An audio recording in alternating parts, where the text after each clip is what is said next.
in today's video, we got top 5 NBA teams that should have won a championship in the last 20 years, but ultimately didn't. In this video, we'll look at specific years the team had the greatest chance to win, and the circumstances that led them to not winning the Larry O'Brien trophy. If you like what you see, give me a thumbs up, hit the subscribe button, and without further ado, let's get to the video. Alright guys, in at number 5 are the Chicago Bulls. In 2008, the Bulls drafted Derrick Rose with the first overall pick, and he would go on to win Rookie of the Year. They go on to have back-to-back campaigns with 500 record before ultimately firing coach Vinny Del Negro. In the 2010 and 2011 season, the Bulls hired a guy by the name of Tom Thibodeau, who would lead the team to a 62-20 record, preaching defense first. Rose would go on to become the youngest MVP in history at 22 years old, and Tom Thibodeau would take home Coach of the Year honors. Perfect. They'd have a decent playoff run before losing to the Heat in the conference finals. Going into next season, the Bulls were there to take the next step and win a championship. In the lockout-shortened season, they finished 50-16. Rose was voted an All-Star Game starter for the second consecutive year. He averaged 21.8 points per game and a career 7.9 assists per game, but only played 59% of the games due to injuries. During Game 1 of the playoffs against the 76ers, the unthinkable happened to Rose. He tore his ACL on his left knee and was ruled out for the remainder of the playoffs. The Bulls would go on to lose in 6, and from there on, Rose and the Bulls were never the same. They wouldn't make the conference finals again, and eventually they would go on to rebuild in the post-Rose era. It's a tough time for the Bulls as they had a solid big three with Luol Deng, Joakim Noah, and Derrick Rose, as they were poised to eventually win a championship with that trio. Unfortunately, Rose's injuries, he'd never be the same, and they would never be the same either.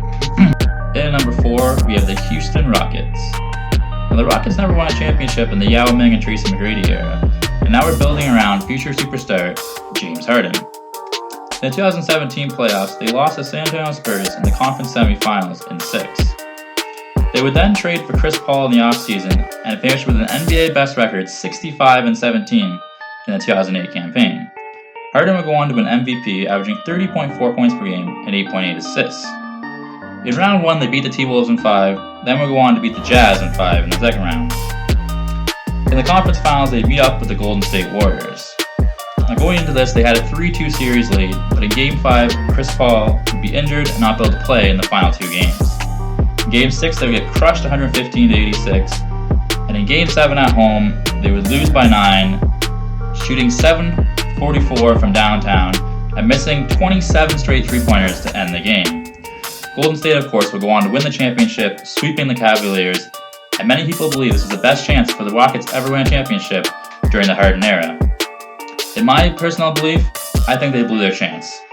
They then traded Chris Paul for Russell Westbrook. Although they still have a solid team, I just don't see them winning it again. This was their best chance, and it seemed like they lost all momentum after losing to the Warriors, and it just crushed them. Unfortunately, I think Harden's chance of winning a championship is not going to happen to the Rockets anymore. Alright guys, in at number 3, we have the Phoenix Suns. In 2004, the Suns signed Steve Nash, and he would drastically change the team. They'd run the 7-second or less D'Antoni offense, and would go on to improve their record by 33 wins to 62-20. They go on to have back-to-back losses in the conference finals, first from the Spurs, and then to the Mavs the following year. In the 06-07 campaign, they'd go 61-21, and was poised to win their first championship in the Nash-D'Antoni era. They had a healthy Amari and would beat the Lakers in the first round easily in 5 games.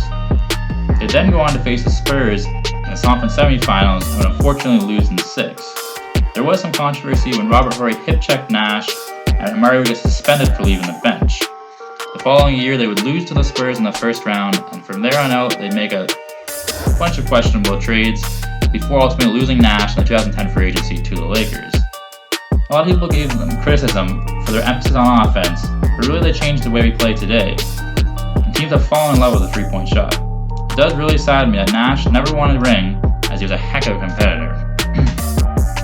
Okay guys, in at number 2, you have the Sacramento Kings. Now from 2000 to 2004, the Kings had 4 straight seasons with 55 or more wins. In the 2002 season, they boasted a starting lineup of Mike Bibby, Doug Christie, Peja Stojakovic, Chris Webber, and Vlade Divac. They finished the season with an NBA best 61-21 record. They beat the Jazz in the first round, they then beat the Mavs in the second round in 5, and then beat up with the Lakers in the Western Conference Finals. Now, basically, whoever won this series was pretty much going to win the championship because the East wasn't that good back then, Not to discredit the Nets, but the Kings and Lakers were the two best teams in the NBA. The Kings would go up 3-2 in this conference finals, and we have a chance to close it out in Game 6. Now, many people over the years have criticized Game 6, calling it one of, if not the worst officiated games in NBA history. A lot of calls seemed to go in the favor of the Lakers, and the belief was the refs wanted to extend this to Game 7 to get more TV views. Now, the Lakers would go on to win Game 7 by 6 and the championship. The Kings would not make the conference finals again, and they currently haven't made the playoffs in 13 years now. Alright guys, before it's number 1, look at some honorable mentions. First up, the Indiana Pacers. Led by Paul George, they just couldn't get past LeBron James and the Miami Heat, no matter how close they came. Eventually, George would ask for a trade, and they would trade him to the Oklahoma City Thunder. And next, the Los Angeles Clippers. Now, I'm talking about the whole Lob City era with Chris Paul, Blake Griffin, DeAndre Jordan. Now, they're a lot of fun to watch, but they just couldn't get it done in the playoffs.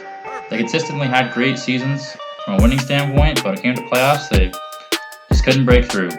Alright guys, in at number 1, who else but the Oklahoma City Thunder? Yes, this is a team that had 3 former MVPs at one point in Durant, Harden, and Westbrook.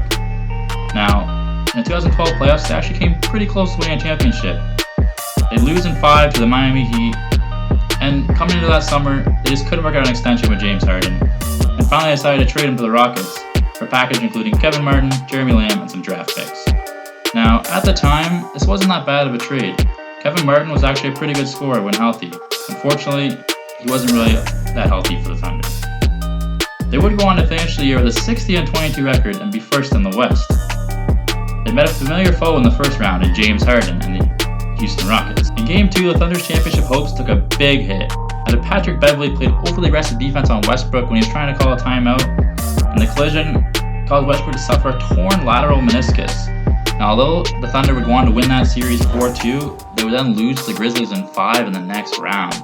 And the Thunder, they would have more chances to win over the next couple of years. Unfortunately, injuries hurt them, and in 2016 they had another great chance meeting up with the Warriors in the conference finals, where they actually held a 3-2 lead, but they'd ultimately blow that lead, and y'all know what happened next. Durant joined the Warriors. The Thunder, they might go down as the biggest what-if in NBA history. What if all 3, Harden, Westbrook, and Durant, stayed together? Could they have won a championship? Could they all coincided together, being ball-dominant players? You'll never know, I guess, but now they're all 3 on separate teams. Well, Harden and Westbrook have rejoined the Rockets, so we'll see how that works out, but I'm not sure. Hey guys, thanks for watching the video. If you like what you saw, give me a thumbs up, hit that subscribe button. I'll be posting more videos to come in the future.